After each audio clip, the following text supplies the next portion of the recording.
Atas kasus tragedi Bawaslu, saya diminta oleh beberapa terdakwa ya untuk menjadi ahli di dalam persidangan yang tentunya adalah bertujuan untuk bagaimana bisa meringankan. Pengungkapan fakta itu didasarkan kepada satu tekanan, satu paksaan ya, atau satu upaya untuk membangun kekhilafan misalnya seperti itu.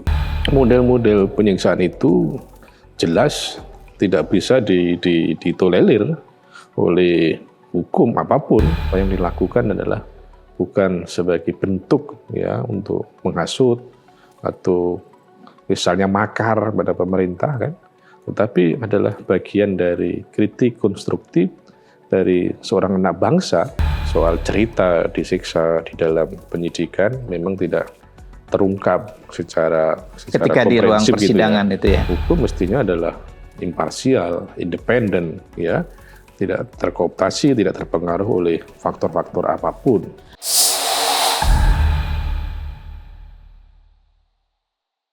Assalamualaikum warahmatullahi wabarakatuh, kawan-kawan pemirsa Obor Rakyat. Kali ini, episode ini kita kedatangan intelektual hukum luar biasa. Alhamdulillah sudah hadir bersama kita Profesor Suparji Ahmad, Sarjana Hukum. Terima kasih Prof sudah berkenan hadir. Terima kasih undangannya Mas. Beliau guru besar hukum pidana dari Universitas Al-Azhar Indonesia. Kami sengaja, Obor Rakyat sengaja mengundang beliau karena ada banyak persoalan yang akan kita diskusikan dengan Prof. Suparji. Ada beberapa isu penting, baik di masa lalu maupun di masa kini yang tampaknya harus kita mintakan pandangan seorang pakar hukum. Prof. Suparji, kami di Obor Rakyat tengah melakukan semacam investigasi terhadap beberapa persoalan di masa lalu yang kami nilai berdasarkan hasil wawancara kami di Obor Rakyat menemukan hal-hal baru yang tampaknya perlu kita follow up.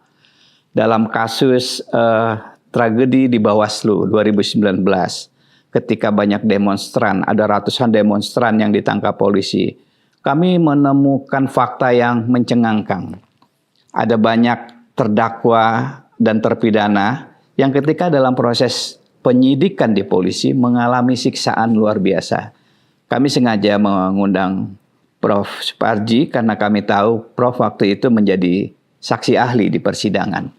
Kami misalnya bertemu dengan salah satu terpidana, Dr. Insinyur Abdul Basit, Master of Science, seorang dosen yang luar biasa, cerdas, baik dari Institut Pertanian Bogor. Beliau mengaku misalnya disetrum lidahnya, telinganya, kepalanya dipukuli, dan lain-lain. Ada juga seorang ustadz, Pak Irsyad Ahmad, mengaku bahkan kemaluannya dibakar, dan lain-lain.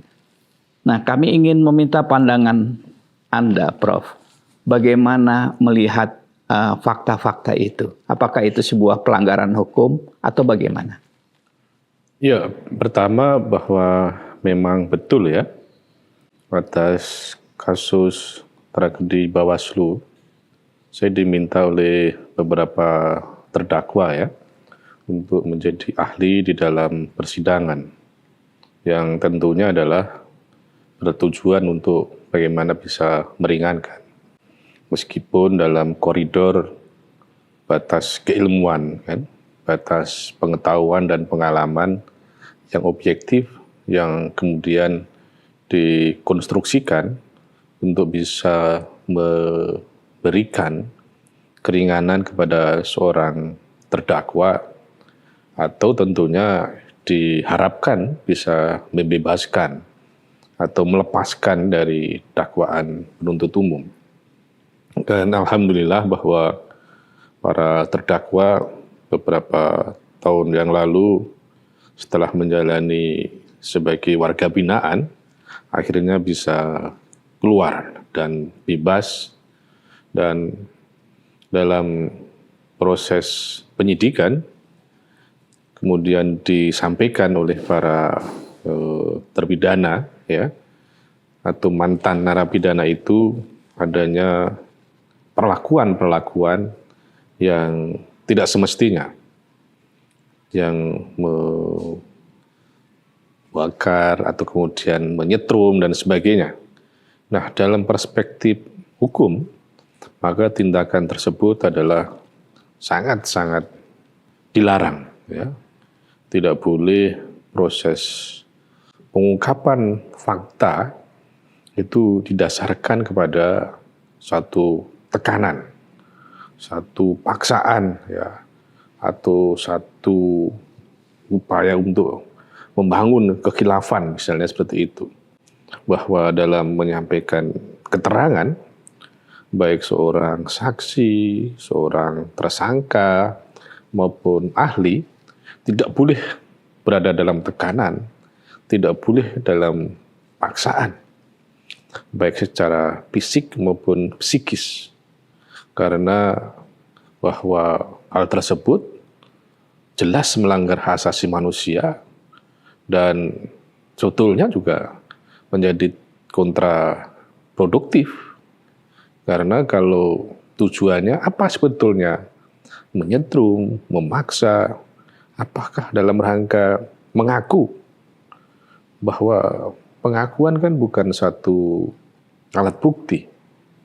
Baik dalam KUHP 81 maupun KUHP 2025.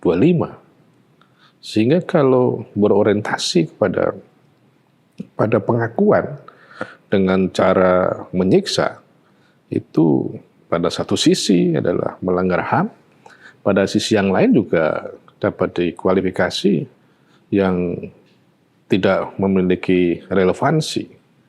Karena sebetulnya kan kalau kita menggunakan pendekatan Al-Quran misalnya, di dalam surat Yasin ayat 60 kalau tidak keliru itu, bahwa suatu saat nanti kan mulut itu akan dikunci. Maka tangan, kaki, atau organ-organ tubuh lain yang akan bicara kan itu. Jadi pengakuan itu dalam Al-Quran sendiri sebetulnya sudah tidak diperlukan lagi, karena yang akan bicara kan alat bukti yang lain. Artinya bahwa mestinya penyidik tidak terlalu berorientasi pengakuan dari seorang tersangka, tetapi dia bisa menggunakan alat bukti saksi yang lain, atau kemudian alat bukti surat, atau alat bukti petunjuk, alat bukti ahli, untuk melakukan rekonstruksi fakta di dalam proses penyidikan. Jadi model-model penyiksaan itu jelas tidak bisa ditolerir oleh hukum apapun, ya. Maka menurut saya kalau memang para terpidana, ya, atau ketika menjalani proses menjadi tersangka pada waktu itu mendapatkan perlakuan tersebut gitu, ya tentunya bisa menyampaikan itu ya kepada stakeholder yang terkait gitu kan. Misalnya bisa ke DPR kan, untuk menyampaikan tentang fakta-fakta tersebut kan. Tujuannya apa? Supaya DPR melakukan pengawasan, supaya mencegah hal tersebut tidak terulang lagi. Atau misalnya ke Kompolnas bisa disampaikan untuk melakukan pengawasan yang lebih akurat kan, lebih terukur gitu ya. Atau misalnya ke Komnas HAM ya, untuk menyampaikan tentang fakta-fakta adanya pelanggaran hak asasi manusia. Atau kemudian menyampaikan kepada aparat penegak hukum misalnya, seandainya memang punya bukti-bukti tadi itu. Dan persoalannya kan itu tadi, apakah pengakuan tadi itu didukung dengan alat bukti yang lain, sehingga menjadi sesuatu yang bisa meyakinkan kepada para stakeholder yang terkait gitu kan. Jadi kalau menceritakan tentang kejadian-kejadian itu kan memang beberapa kali kita dengar tadi itu. Tetapi ya problemnya tidak pernah diungkap secara tuntas, karena tidak ada dukungan alat bukti untuk mengungkapkan tentang fakta tersebut. Tetapi setidak-tidaknya kalau berani bicara kepada publik, itu kan menjadi perhatian kan untuk dilakukan semacam pengawasan yang lebih jelas ya arahnya, supaya betul-betul bahwa proses penyidikan tadi itu kan benar-benar transparan, benar-benar akuntabel. Apalagi kan sekarang ini dalam konteks KUHP yang baru kan harus didampingi oleh penasihat hukum kan dalam proses pemeriksaan sebagai saksi, sebagai misalnya terlapor atau kemudian menjadi tersangka, didampingi oleh penasihat hukum.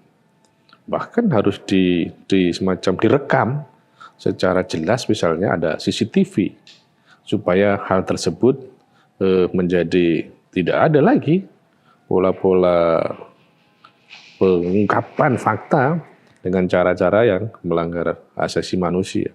Karena bahwa secara prinsip KUHP 81 yang menjadi dasar proses penegakan hukum dalam penyidikan kasus tragedi Bawaslu tadi itu, bahwa tetap mengedepankan penghargaan terhadap nilai-nilai asasi manusia yang lebih humanis kan, yang lebih egaliter gitu ya. Tetapi kalau di lapangan masih ada seperti itu, maka menurut saya ya perlu diungkapkan, tapi supaya tidak menimbulkan masalah baru, didukung dengan alat bukti yang ada. Iya, mungkin karena peristiwanya ini sudah berlangsung beberapa tahun lalu, Prof. Iya. 2019. Kalau visum kan ketika itu tidak dimungkinkan ya. Saya menduga tidak ada visum lah. Iya. Saya menduga tidak ada visum karena posisi para korban penyiksaan ini kan ketika itu menjadi tersangka. Tersangka dalam kasus yang katakanlah melawan rejim yang tengah berkuasa. Agak susah ketika itu saya duga untuk. Dengan kondisi seperti itu, apa yang mungkin dilakukan ya Prof untuk hal ini? Ya, kembali kepada target atau kemudian orientasinya kan dari suatu pengungkapan tadi. Kalau misalnya orientasinya itu untuk melakukan semacam penegakan hukum kepada para pelaku, maka kan itu tidak ada dukungan alat bukti yang memadai misalnya. Visum tidak ada, atau kemudian bukti elektronik yang lain juga tidak bisa mendukung ya. Atau alat bukti saksi yang lain juga tidak mendukung gitu kan. Maka orientasi itu menjadi sesuatu yang relatif tidak mudah untuk diwujudkan. Tetapi kalau kemudian para korban tadi itu orientasinya adalah untuk bukan untuk membalas ya, tapi adalah orientasinya untuk melakukan perbaikan, bisa menyampaikan kepada DPR kan gitu, Komisi 3 gitu, para korban ini yang mengatakan secara bersama-sama bahwa mengalami perlakuan yang tidak semestinya ketika proses penyidikan. Dengan harapan ya DPR itu merespon dan menindaklanjuti untuk perbaikan Polri atau penyidik di masa yang akan datang.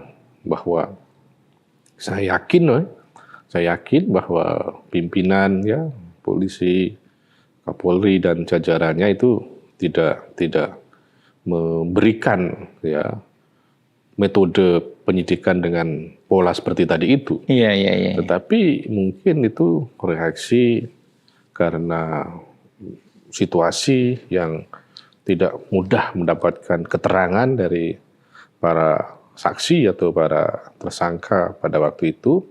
Akhirnya cara-cara lama itu dipakai.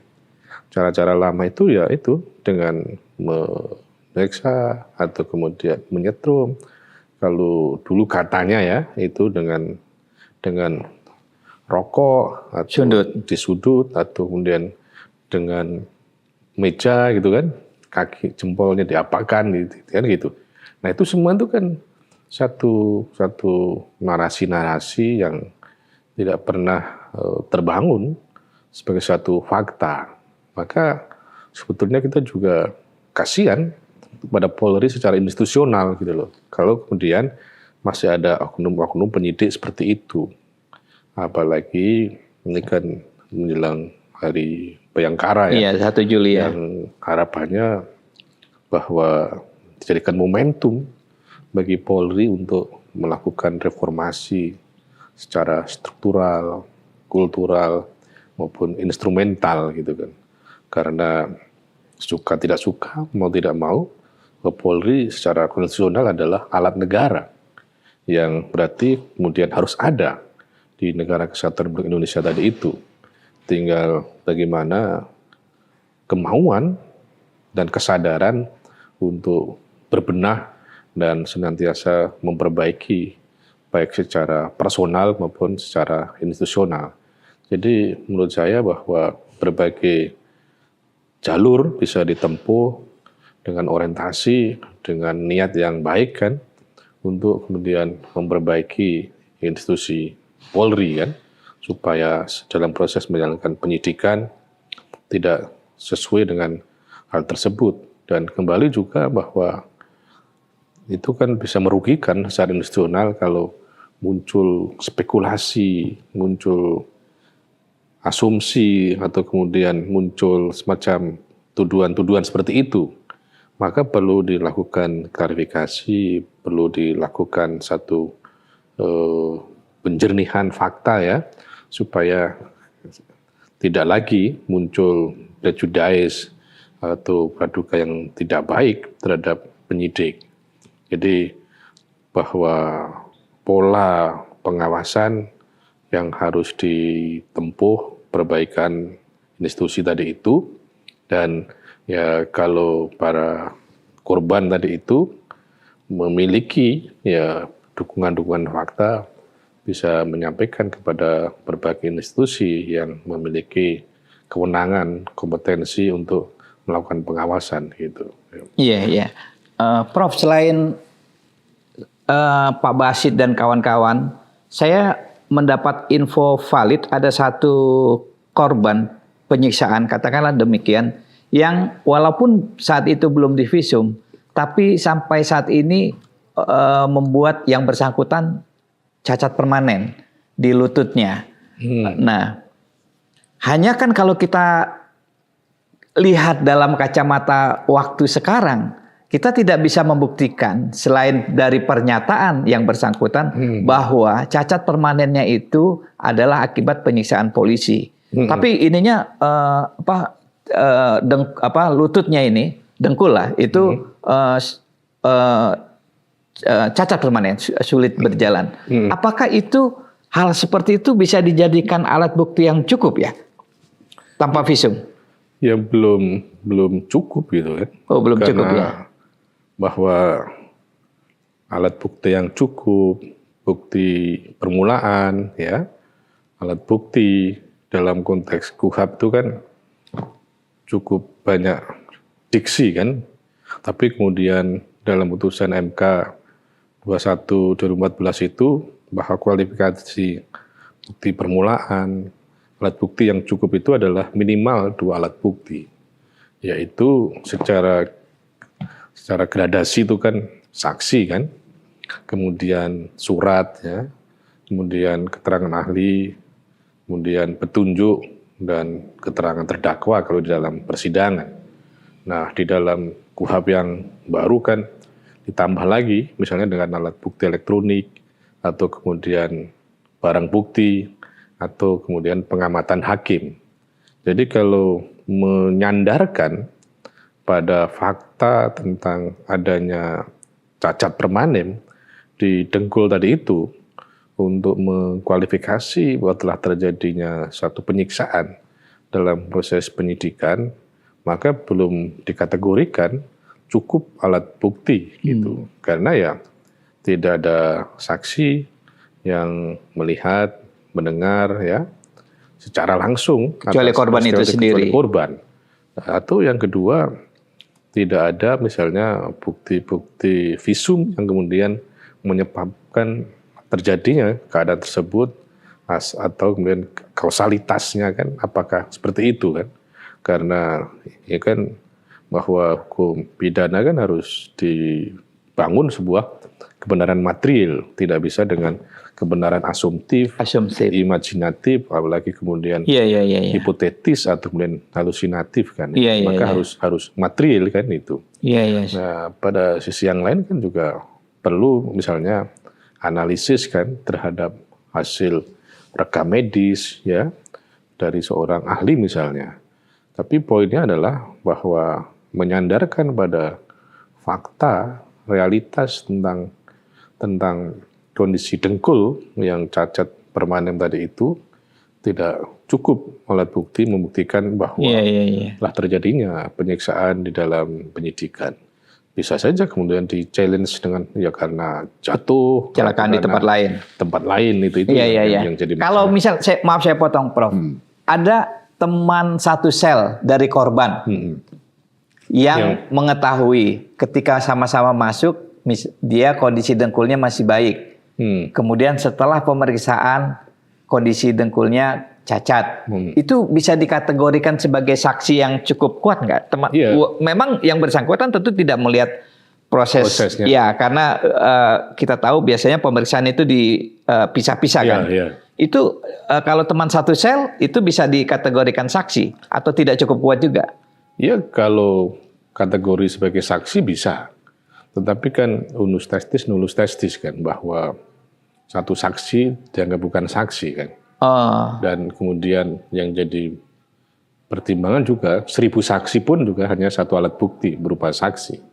Jadi kalau banyak orang yang melihat itu ya berarti hanya satu alat bukti berupa saksi. Hanya satu alat bukti. Tapi pada sisi yang lain pun juga bahwa kalau satu dari keterangan saksi maka juga tidak bisa dikategorikan sebagai satu alat bukti saksi tadi.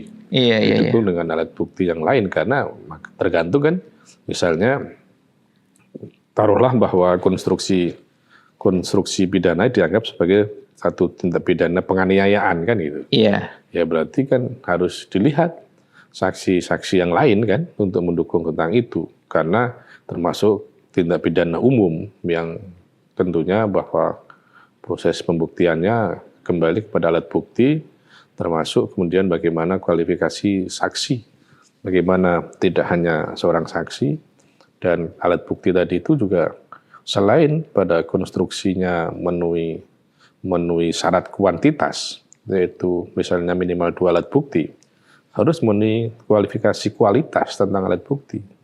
Kualitas alat bukti itu apa? Kesesuaian antara saksi satu dengan saksi yang lain keterangannya, dan kesesuaian antara alat bukti satu dengan alat bukti yang lain. Nah, itu adalah yang dikatakan MK 21/2012 bahwa alat bukti tidak sekedar memenuhi unsur kuantitas, tetapi juga kualitas.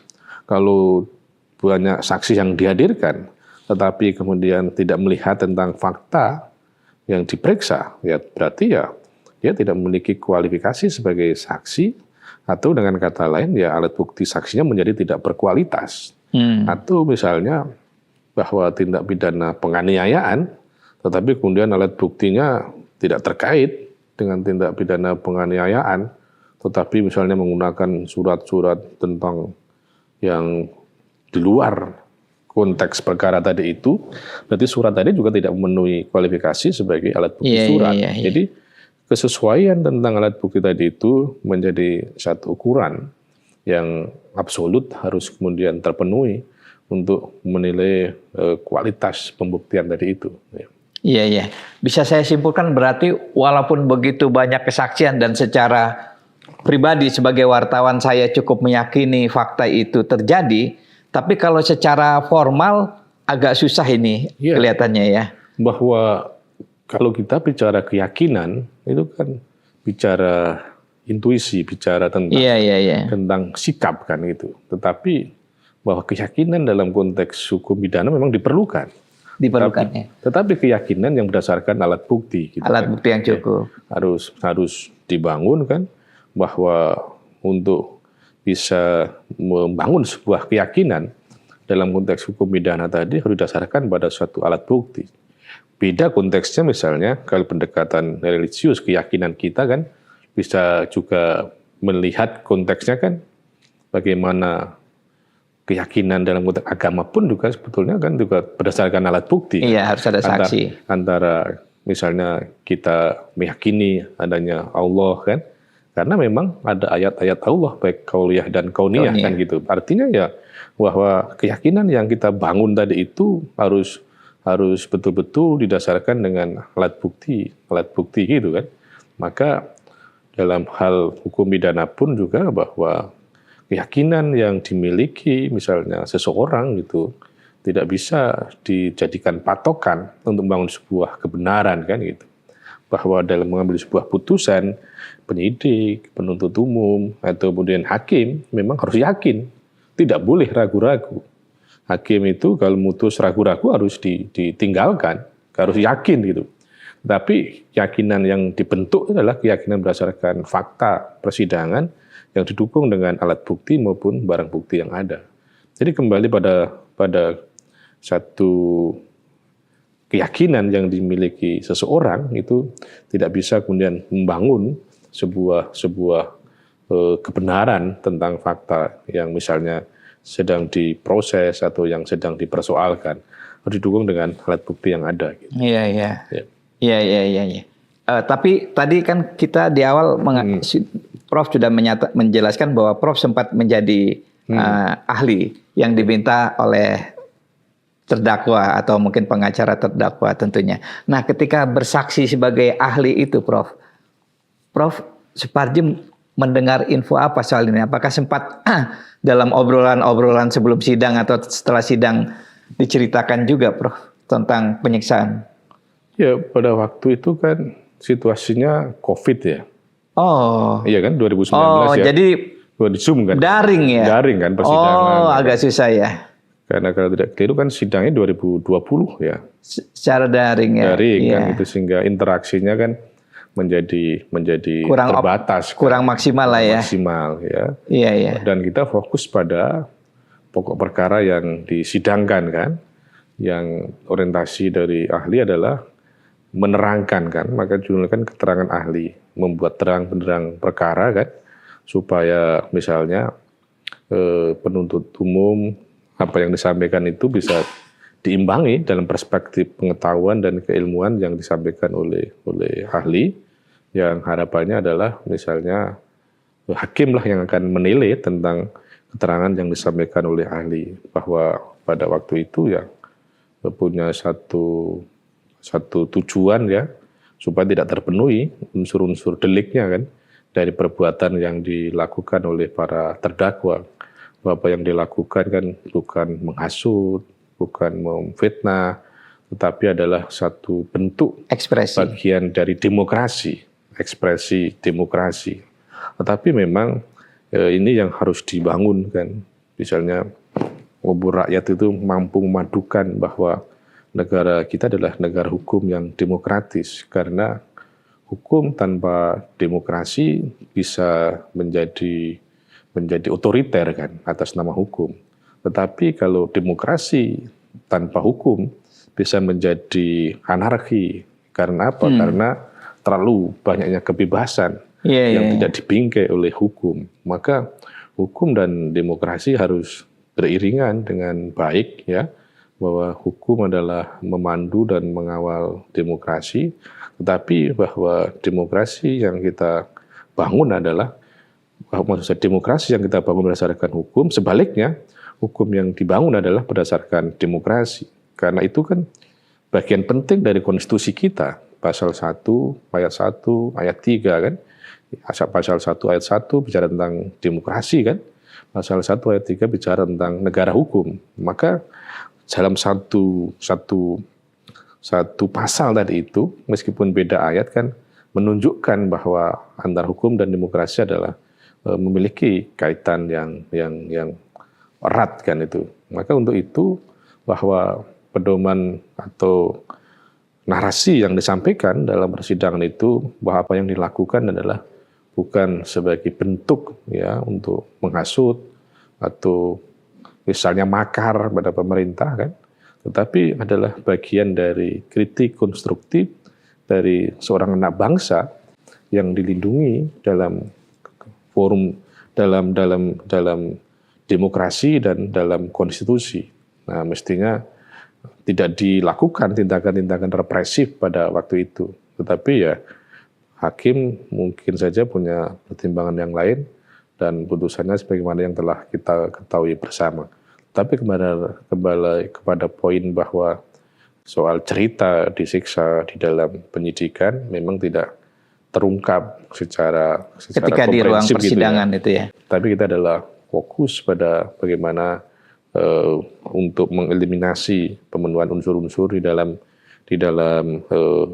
persidangan tadi itu. Gitu. Iya, Prof.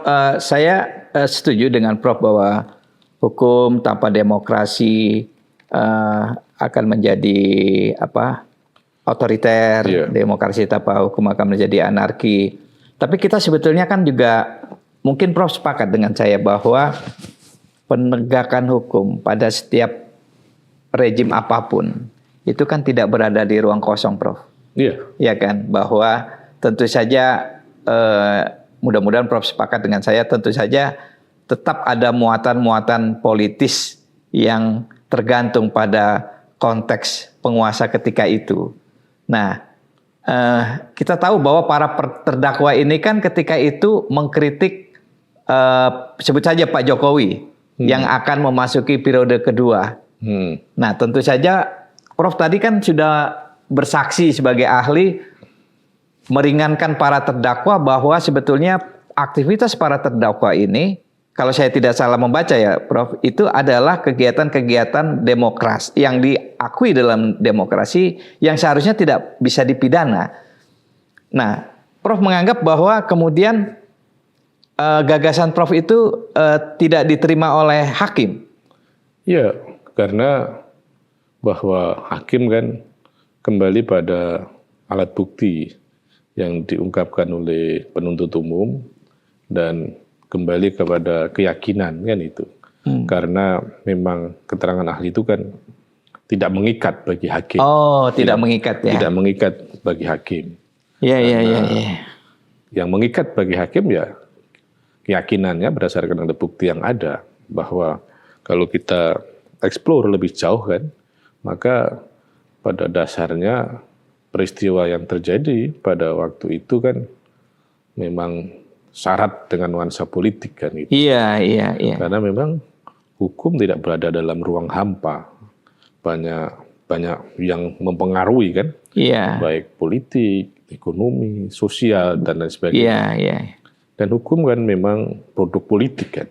Iya. Karena kesepakatan para politisi untuk melahirkan satu undang-undang. Iya. Tetapi mestinya dalam proses penegakan itu ya hukum tidak lagi berada dalam pengaruh politik. Hukum tidak lagi menjadi produk politik. Kalau konteksnya produk politik ya ketika membuat sebuah regulasi. Tetapi dalam proses penegakan ya hukum mestinya adalah imparsial, independen, ya, tidak terkooptasi, tidak terpengaruh oleh faktor-faktor apapun.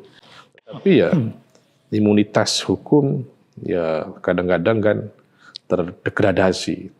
Maka itulah yang terjadi.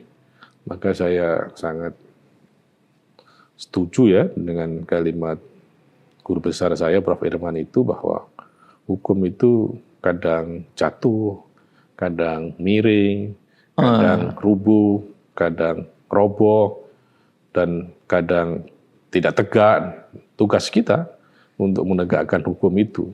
Maka disitulah sebetulnya hukum menjadi tetap harus dalam panduan ya orang-orang yang memiliki integritas, ya orang-orang yang memiliki kemampuan pengetahuan intelektual dalam konteks ya menjalankan hukum apa adanya, bukan hukum ada apa-apanya. Gitu. Jadi bahwa mestinya hukum itu adalah apa adanya, bicara apa adanya sesuai dengan fakta, tetapi kemudian realitasnya kan menjadi hukum itu ada apa-apanya.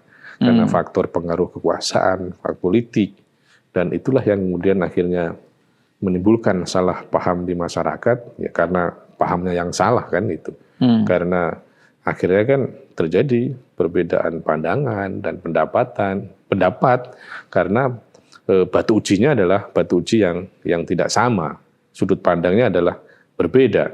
Mestinya kan dalam proses menafsirkan hukum itu ya harus clear kan, ditentukan sudutnya, baru kemudian dipandangi. Tapi yang terjadi sekarang kan dipandangi dulu kepentingan apa, baru ditentukan sudutnya kan. Dipandangi dulu ya. Dipandangi dulu. Ini pandangan saya pengen menghukum, maka kemudian mencari sudut-sudut yang bisa menghukum yang bersangkutan. Maka itulah yang terjadi. Tetapi mestinya harus clear sudut pandangnya apa ya. Norma, teori, asas, paradigma atau filsafat hukum, itulah kemudian batu sudut yang kemudian melahirkan pandangan-pandangan yang objektif mestinya. Jadi bahwa betul hukum tidak berada dalam ruang hampa, tetapi ke depan ya tetap harus ada motivasi, semangat yang tinggi kan. Proses penegakan hukum itu secara alamiah, secara natural ya, secara independen gitu ya, supaya tidak terpengaruh ya pada orang-orang yang bisa mempengaruhi. Mungkin itu, Prof. Ya, bahwa meskipun belum ada tanda-tanda itu. Belum ada ya. Belum ada tanda-tanda itu, tetapi ya harus ada optimisme tentang itu, bahwa hukum harus progresif, hukum harus untuk kemanusiaan, hukum harus untuk keadilan ya, hukum harus untuk kemanfaatan. Jangan sampai kemudian hukum hanya untuk melanggengkan kekuasaan, hukum hanya untuk melanggengkan misalnya kekuatan-kekuatan ekonomi tertentu dan sebagainya. Saya yakin akan ada di situ karena dalam pandangan saya bahwa para pendiri bangsa itu kan selalu menempatkan Indonesia adalah negara hukum. Mulai dari Undang-Undang 45 yang setelah kemerdekaan, kemudian Konstitusi RIS kan, Undang-Undang Dasar sementara, terus kemudian setelah Dekret 5 Juli 59 kembali ke Undang-Undang lama, sampai kemudian hasil amandemen di tahun 2001 dan sampai 2004 itu norma tentang Indonesia negara hukum itu selalu ada. Ya. Kalau dulu memang dalam penjelasan, sekarang berada dalam batang tubuh 1 ayat 3. Makna itu apa? Bahwa sebetulnya kalau hukum itu tegak, maka Indonesia akan sejahtera. Bahwa tidak ada negara yang sehebat Indonesia, yang punya laut, yang punya hutan, yang punya gunung, yang punya pertanian, yang punya nikel, batu bara dan sebagainya. Mestinya Indonesia adalah sejahtera. Tetapi belum terwujudnya kesejahteraan itu karena hukumnya belum tegak. Maka kalau hukum itu tegak, maka Indonesia akan bisa sejahtera itu. Nanti saya akan diskusi soal itu tuh, Prof. Karena saya punya cukup banyak pengalaman lah di pengadilan, Prof. Saya cukup tahu lah gitu. Tapi sebelum itu ya, Prof. Terakhir yang soal Bawaslu ini, itu kemudian kan ininya borongan tuh keputusannya. Kalau nggak salah, menurut terdakwa terpidananya semuanya sama. 13 bulan kalau nggak salah. Itu aneh nggak ya? Semua disamarata begitu ya? Ya, bahwa itu kan kembali pada keyakinan hakim. Ya. Tapi bahwa sebetulnya kan sanksi itu kan bagian dari instrumen tersendiri kan, bahwa kita kan mengenal trias politika antara perbuatan, pertanggungjawaban dan sanksi hukum kan. Bahwa kita juga mengenal tentang asas dualistis kan, antara perbuatan dan pertanggungjawaban itu kan dipisahkan. Tidak semua perbuatan itu berdampak pada pertanggungjawaban, dilihat apakah ada alasan pemaaf, pembenar atau tidak.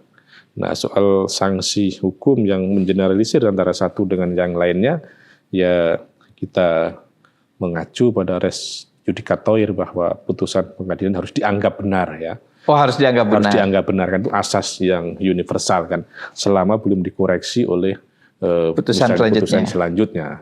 Nah, soal kemudian bahwa terjadinya generalisasi tentang sanksi hukuman tadi itu, ya menurut saya sih ya kita hormati, tapi sebetulnya menjadi dipertanyakan kenapa tidak melihat subjek hukumnya, tidak melihat perbuatan hukumnya, kan lain-lain kan. Kan lain-lain, mestinya tindakannya kan lain-lain kan. Harus secara kontekstual kan harus dilihatnya. Mungkin dia melihat secara tekstual, dan itulah masalah terbesar kita, dan termasuk juga dalam kita mengkaji sesuatu itu kan seringkali hanya tekstual saja, tidak kontekstual.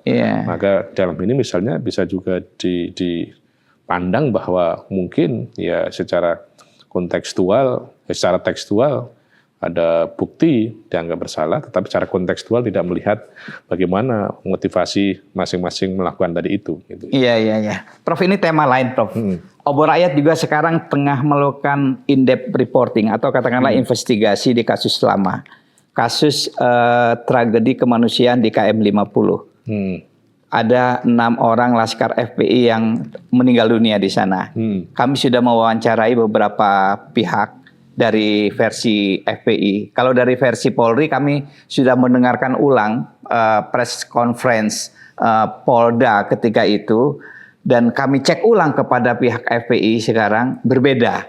Nah, tapi faktanya adalah kan ada 6 korban yang kalau menurut istilah di HAM katanya unlawful killing atau pembunuhan di luar hukum lah, kira-kira begitu. Kalau saya sebagai wartawan menyebutnya pokoknya pembunuhan kira-kira karena faktanya ada korban yang meninggal dunia. Apakah kalau dilihat secara hukum pidana, peristiwa yang terjadi itu, kemudian kan sudah ada pengadilan, tapi kemudian dinyatakan bebas di tingkat kasasi. Prof, bisa kasih pandangan nggak? Itu kita mungkin nggak ya mengangkat kembali persoalan itu secara hukum? Ya, kalau satu masalah hukum itu bahwa ada istilah daluarsa kan itu, ya. Iya. Kalau selama belum 12 tahun ya, itu masih bisa diangkat. Dan kalau kaitannya dengan masa daluarsa kan tergantung dari ancaman pidananya. Kalau misalnya di atas 6 tahun ya 12 tahun kan misalnya. 12 tahun ya. Atau sebaliknya, kalau misalnya ancaman hukumannya pidana mati bisa 18 tahun tentang daluarsa misalnya, seperti itu. Jadi kalau konteksnya untuk mengungkap kembali dan belum masa daluarsa kan bisa saja itu dilakukan. Kan persoalannya kan ini sudah ada putusan yang kemudian inkrah kan gitu loh. Maka konteksnya mengungkap untuk apa misalnya? Apakah dalam rangka menjarakanlah pelaku kan itu setelah diputus bebas oleh Mahkamah Agung kan, karena dianggap sebagai bentuk bela paksa kan. Nah, hal ini kan kemudian apakah jaksa memiliki hak untuk melakukan PK kan itu ya. Dalam hal ini kan jaksa dianggap tidak boleh mengajukan PK. Maka sekarang nggak boleh PK. Maka dalam hal ini kan menjadi sulit kan gitu. Maka yang jadi poin adalah apa sebetulnya tujuan dari pengungkapan tadi itu. Kalau tujuan dalam konteks pengungkapan dalam rangka misalnya mengkoreksi putusan kasasi, kan harus ada upaya hukum luar biasa. Itu misalnya adalah PK kan itu.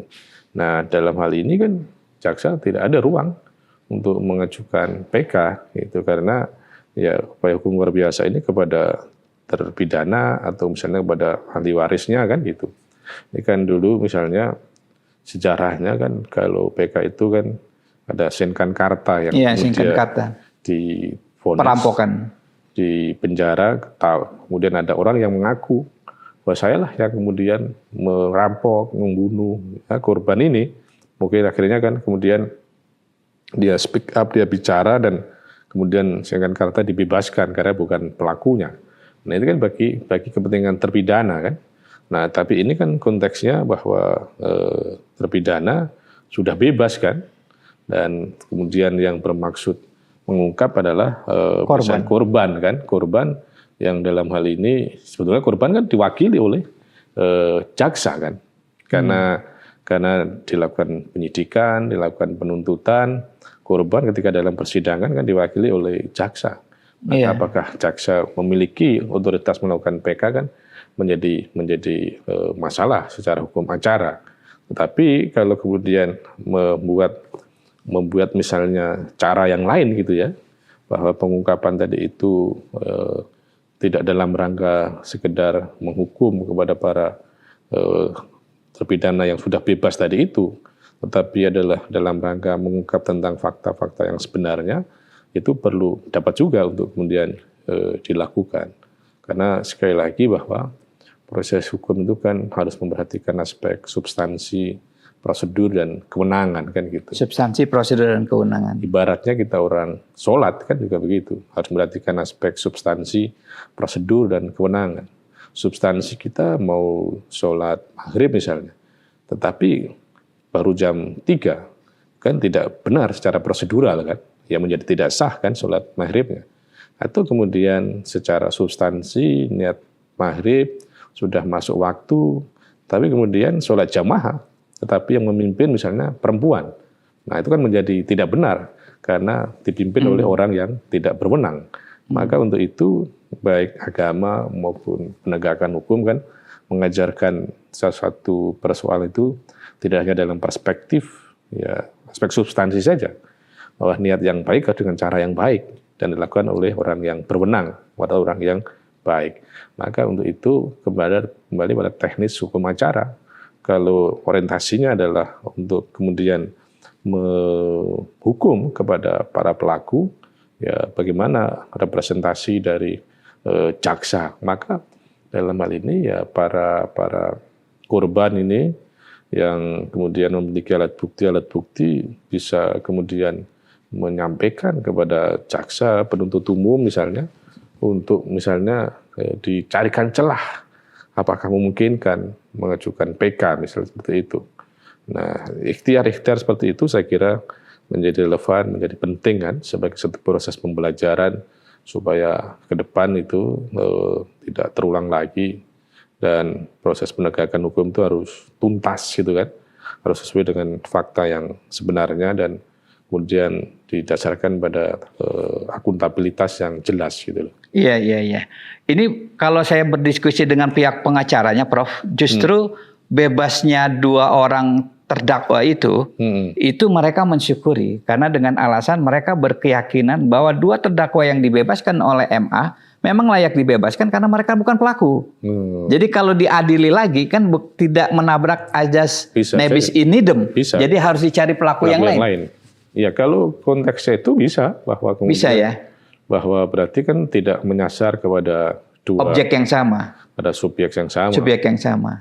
Dan itu kan akan tidak berlaku adanya nebis in idem dan tidak akan menabrak prosedur hukum acara kan gitu. Iya. Tetapi persoalannya kan bagaimana mampu meyakinkan kepada para penyidik kan bahwa ada pihak-pihak lain yang mestinya harus diminta pertanggungjawaban. Nah itu yang mestinya harus disiapkan tentang misalnya alat bukti yang dimiliki yang mendukung misalnya inilah don plegernya ya, yang menyuruh misalnya, atau ini plegernya yang melakukan, atau inilah yang med plegernya yang turut serta melakukan. Nah itu ya semuanya lagi-lagi ya tidak bisa hanya bersifat spekulatif, harus berdasarkan alat bukti yang meyakinkan dan sah. Iya. Kalau misalnya, Prof, saya paham dengan penjelasan Prof bahwa secara acara mungkin, apalagi misalnya tadi subjeknya tetap, itu agak susah karena kan kita tahu bahwa jaksa tidak lagi memiliki kewenangan untuk mengajukan PK. Tapi kalau kita kan tadi bahwa penegakan hukum itu ada 2 kan sebetulnya, secara acara dan secara substansi. Saya sebagai wartawan lagi-lagi, saya tuh meyakini Prof, di sini ada pelanggaran hukum. Kenapa? Faktanya ada 6 orang yang meninggal dunia. Dan dari semua saksi yang saya wawancarai, berdasarkan foto dan lain-lain, itu ada lubang di dada kiri. Ya artinya seperti mereka ditembak dari jarak dekat. Ya kan begitu. Dan fakta lain menunjukkan bahwa sampai hari ini tidak ada satupun orang yang dihukum atas peristiwa tersebut. Nah, apakah dengan keyakinan ini masih mungkin kita mencari jalan untuk menegakkan atau memberikan keadilan ya bagi korban atau dan bagi keluarga korban? Ya kalau secara prosedural kan ini belum daluarsa. Belum daluarsa ya. Sehingga masih memungkinkan untuk diungkapkan. Iya. Tetapi secara teknis pembuktian ini yang harus kemudian disiapkan kan tentang adanya perbuatan-perbuatan yang menyebabkan kematian yang kemudian harus adanya pihak yang bertanggung jawab. Jadi alat bukti tadi kan tidak serta-merta misalnya hanya berupa fakta korban kan, tetapi harus ada kausalitas terdekat kan itu. Nah, kan juga menarik bahwa apakah tembakan tadi itu sebagai satu justifikasi telah terjadinya pelanggaran hukum. Kan tembakan tadi ada yang menyampaikan adalah sebagai satu bentuk reaksi atas serangan dari korban. Nah itu cuma masalahnya kan bahwa korban apakah nyerang atau benar kan sudah tidak ada kan itu. Iya. Jadi bahwa akhirnya kan dianggap misalnya fakta tentang lubang akibat tembakan. Nah itu kan akhirnya dieliminasi karena sebagai satu reaksi atas serangan dari korban misalnya. Nah itu lagi-lagi bahwa dalil-dalil seperti itu kan memang tidak cukup kalau tidak didukung dengan alat bukti yang lain, dan situasi di KM 50 itu kan memang tidak mudah untuk mendapatkan satu proses pembuktian gitu. Iya. Prof menyarankan apa kepada keluarga korban atau FPI saat ini dalam hal ini? Ya, para korban, para keluarganya kan, kalau korban. Iya, para keluarga korban. Keluarga korban ya tentunya ya tetap berikhtiar kan untuk mengungkapkan fakta yang sebenarnya kan, dan kemudian mengkompilasi tentang alat bukti yang ada, yang dimiliki kan itu, dan bisa berkonsultasi dengan para ahli kan. Terus misalnya juga kalau sudah cukup memadai tentang alat bukti yang mendukung atas fakta tersebut ya bisa misalnya menyampaikan kan kepada penegak hukum kan untuk dilakukan misalnya proses penyidikan ulang, atau kalau memungkinkan bahwa misalnya bentuk tim cari fakta gitu kan. Tim pencari fakta baru ya. Baru misalnya presiden yang untuk tentang itu supaya tidak mengganjal di masa yang akan datang. Itu bisa menyampaikan kan kepada DPR sebagai pengawas. Iya. Karena ya selama ini kan DPR juga concern kan untuk hal-hal tentang proses penegakan hukum. Itu sangat concern. Berbagai kasus yang ramai kemudian kan direspon dan kemudian ditindaklanjuti itu ya. Kalau sudah lama, ini hal teknis ya Prof ya, sudah lama dimakamkan, digali ekshumasi itu masih menunjukkan sesuatu yang signifikan nggak untuk penyelidikan baru? Atau karena sudah terlalu lama jadi mubazir? Terlalu lama menjadi mubazir ya. Kan. Kita juga tidak bisa membayangkan kan 2019. Iya. 2020. Iya, sudah terlalu lama ya. Ini 2026 udah berapa? Iya. Ini itu kan kondisi jenazah kan bisa bisa tanya pada ahli medis kan, ahli kesehatan. Jenazah yang sudah 6 tahun dalam kuburan itu kan mungkin sudah berubah. Tinggal tulang-tulangnya aja kan gitu. Nggak bisa ketahuan lagi. Saya ingat dulu di Klaten tuh Muhammadiyah melakukan korban Pak Siriono yang dianggap teroris, kemudian digali ulang, kemudian hasilnya visum yang dilakukan oleh tim dokter dari Muhammadiyah berbeda dengan tim itu. Itu ya. Tapi karena memang usianya dimakamkannya belum terlalu lama. Kalau ini kayaknya sudah agak sia-sia gitu ya. Agak susah ya, mungkin dari kesaksian. Prof, ini tema lain, Prof. Ini kita tahu ada Undang-Undang P2SK nih. Yang sekarang lagi rame pasal 50A yang dianggap pintu masuk orang untuk melakukan pencucian uang. Prof mengikutinya seperti apa itu, Prof? Ya, saya mengikuti bahwa dalam proses penyusunan undang-undang itu kan pasti ada landasan filosofis kan yuridis dan sosiologis kan, bahwa secara filosofis kan bahwa negara ini kan harus hadir untuk menciptakan kesejahteraan bagi masyarakat kan gitu. Dan secara sosiologis kan situasi ekonomi sekarang tidak baik kan itu.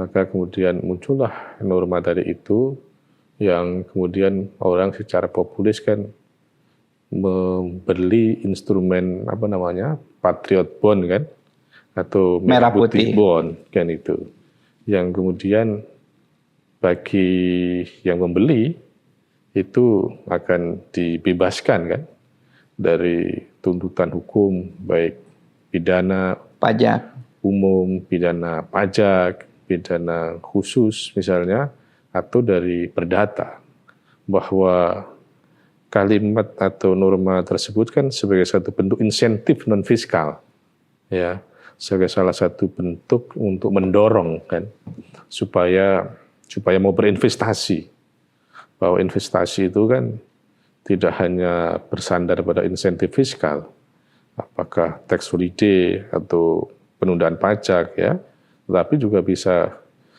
kenyamanan, proteksi, bisa jaminan, bisa keamanan, bisa proteksi. Jadi kalau saya cermati bahwa ketentuan tersebut sebagai satu bentuk proteksi, sebagai satu bentuk insentif non fiskal yang supaya orang berbondong-bondong membeli instrumen tadi itu. Tetapi pada sisi yang lain bahwa ini kan tidak ada kejelasan kapan kembalinya, berapa suku bunganya yang akan dibayar, sehingga hal tersebut mungkin saja menjadi sesuatu yang belum bisa mengundang para investor juga gitu loh. Karena yang dibutuhkan investor itu kan jaminan kepastian untuk bisa kembali investasinya dan keuntungan ekonomi yang dimiliki kan itu. Nah kalau itu sih ya diperlukan, tetapi tidak terlalu dominan. Dan mungkin saja, karena saya katakan mungkin ya, karena perlu riset lebih jauh ya, bahwa regulasi itu bisa muncul karena negara melihat gini, banyak uang nganggur gitu ya, yang ditaruh di rumah masing-masing. Karena kalau disimpan di bank atau kemudian di pasar modal itu bisa terdeteksi pencucian uang misalnya oleh PPATK, maka untuk mengatasi itu disimpan di rumah masing-masing. Nah, supaya tidak ada ketakutan ya, tidak ada ketakutan bahwa pembelian itu akan kena masalah hukum, misalnya pencucian uang, maka diberikanlah jaminan tadi itu. Meskipun kemudian itu menjadi semacam narasi yang cukup negatif kan, dianggap nanti sebagai tempat pencucian uang paling besar di dunia misalnya seperti itu dengan instrumen tadi itu. Tapi menurut saya bahwa itu satu niat baik yang dimiliki oleh pemerintah untuk mencari dana sebanyak-banyaknya dan melihat adanya orang-orang yang tidak punya jiwa patriotisme gitu ya, tidak punya jiwa merah putih gitu, karena uangnya hanya disimpan di rumahnya masing-masing, maka muncullah norma tersebut. Pada sisi yang lain juga itu menimbulkan masalah secara hukum, karena ya orang akhirnya melihat kok ada perlakuan diskriminatif, equality before the law-nya bagaimana, gitu. Dan itu yang masalah yang dijawab oleh pemerintah, dijawab oleh DPR gitu kan. Kenapa sampai orientasi ekonomi tadi itu mengorbankan prinsip-prinsip universal dalam hukumnya itu tadi. Ini yang harus dipertanggungjawabkan. Meskipun bahwa perlakuan yang berbeda itu tidak identik dengan diskriminatif, dan tindakan yang diskriminatif tidak identik dengan konstitusional. Tetapi ya dengan adanya norma tadi itu memang akhirnya kan menimbulkan kontroversi di masyarakat. Yang mestinya pemerintah perlu memberikan penjelasan secara transparan gitu loh. Iya. Ini misalnya begini, Prof. Misalnya saya kepala BGN. Iya. Saya punya uang korupsi 200 miliar. Ya kan? Kemudian saya belikan Patriot Bond atau Merah Putih Bond. Itu nggak bisa disita dong dalam skema TPPU, tindak pidana pencucian uang. Iya, karena kan sudah dijamin kan.